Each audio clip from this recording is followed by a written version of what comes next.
My name is Benjamin Rowe, and for my nutrition report, I chose to eliminate soda from my diet as well as stop smoking cigarettes on a daily basis.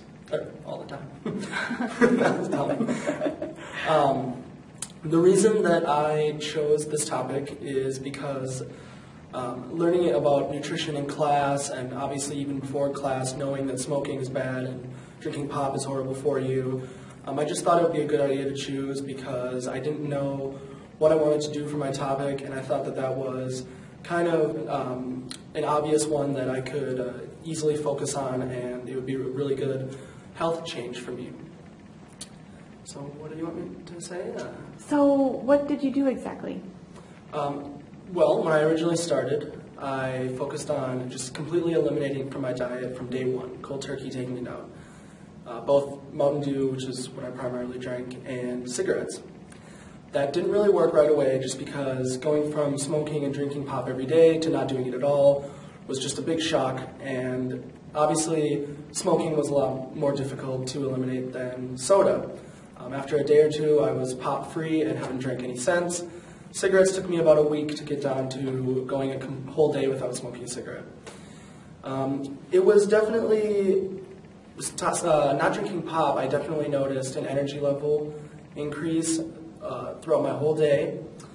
I gotta gather my thoughts. Wait, so when you quit drinking soda, what did you drink instead? And how did you, like when you craved a soda, did you have cravings? Like how did that work? Yeah, well, the cigarettes definitely I was craving. The soda, I mean, maybe for a day or two I thought, I kind of want to have a pop. That was surprisingly easy to give up. I guess I just drank more water. I didn't have pop in the fridge. I just had coffee, tea, water, and I just didn't have it around. It was easier to not drink when it wasn't in my fridge anymore.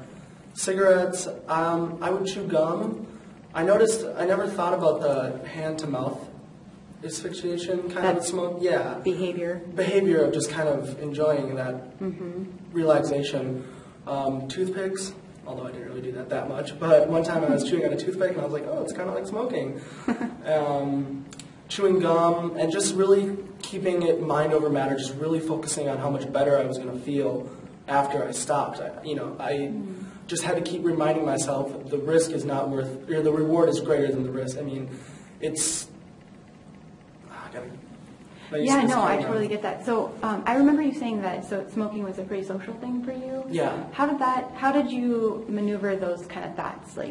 Because you wanted to have a cigarette with friends. Yeah, I would just really have to, when they went outside, I would really just have to remind myself when I got back inside how guilty I would feel, how bad I would feel after I came back. I'd be like, oh, did it again. So I would just really have to focus on other things. They would go outside and I'd really have to focus on the TV or focus on a book or, go in the other room or put on my headphones and really just try to remind myself. And it got easier. That was the nice thing. After, the first couple of days I was thinking, is this really worth it? I mean, screw it, I'll just smoke. But it got a lot easier. After a while, I started kind of feeling bad for them when they'd come back inside coughing and smelling bad. I'd be like, wow, I kind of feel bad for you now. I feel great, And so, yeah. I remember you saying, when you were talking to the class about how you realized that going out for them for a couple of minutes to smoke didn't really matter because you had all this other time with them. So it wasn't about that social aspect of it.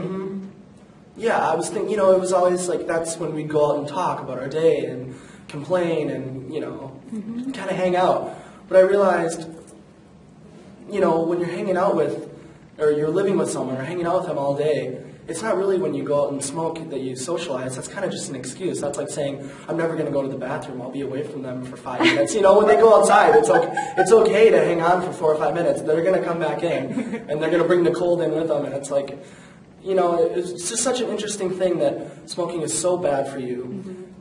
Yeah, it's relaxing and it's enjoyable, but it's really not that great after a while. I mean, when you first start smoking, you really are like, whoa, I kind of feel a light, buzz from this.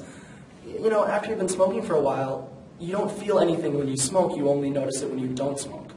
When you smoke, it's kind of like, whatever, just having a cigarette. And the only time you really noticed any effect is when you're not smoking. You're like, I really want to have a cigarette. So you kind of lose the enjoyment, and all you kind of really get out of it is this kind of odd anxiety that you want to. It's kind of like putting on a tight pair of shoes just so you can get the relief of taking them off. Yeah. It's kind, it's like pinching yourself just so when you stop it feels good. It's kind of weird, It's like you're really only getting the enjoyment of not having that craving anymore. Right. There's really no good. It's just kind of taking away that bad feeling. And when you stop smoking, as I'm looking over at all these tobacco posters over here, I just noticed I didn't, like I said in class, I didn't realize how bad I was feeling until I stopped. You would say in class, when you stop drinking soda or, eating whole foods or stop smoking, whatever, you're going to feel great. I thought, well, I don't really feel bad now. I mean, I feel fine. I feel great.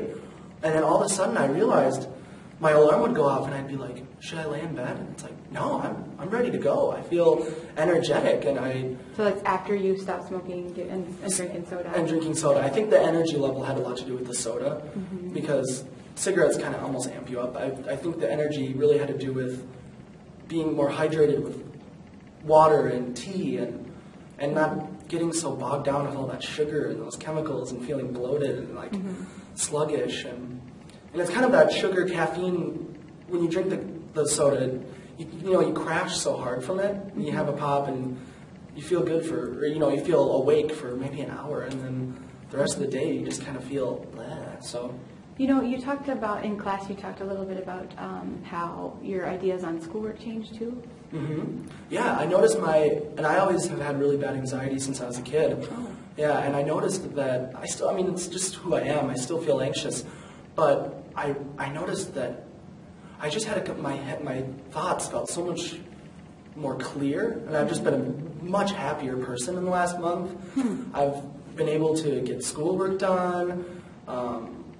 My friends and family have, you really seem less crabby, you're not crabby, but a lot less. I guess it has to tie in with the whole energy level of always kind of walking around with your head down and being like, I'm fine, I'm just tired, And all of a sudden they're like, are you okay? You're like, I'm just like the energy. I'm like, yeah, everyone, it's great. And,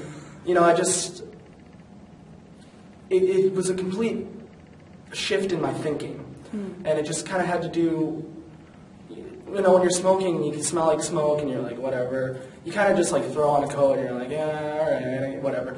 But when I started to feel better and smell better and like, just everything, it just really made me like, okay, yeah, right, It's hard to put into words because it's hard. It's easy to just say I felt positive and energetic, but it was a little more than that. It was like it completely changed how I presented myself, and it really helped with like self-esteem too. I kind of noticed that I just kind of don't like, I got this camera. It's kind of hard to put into words. I guess I just felt better about myself, feeling healthy. And I lost almost 10 pounds. I mean, wow. Yeah, and I think, like I said, eliminating the soda and the smoking also rolled over into other, like eating healthier. When it's kind of, I would think, okay, well, I'm not smoking, I'm not drinking soda, I'm drinking all this water and trying to exercise more. Why would I eat pasta for dinner? I could have chicken breasts with broccoli or whatever. And so it really affected everything else, and it just kind of snowballed.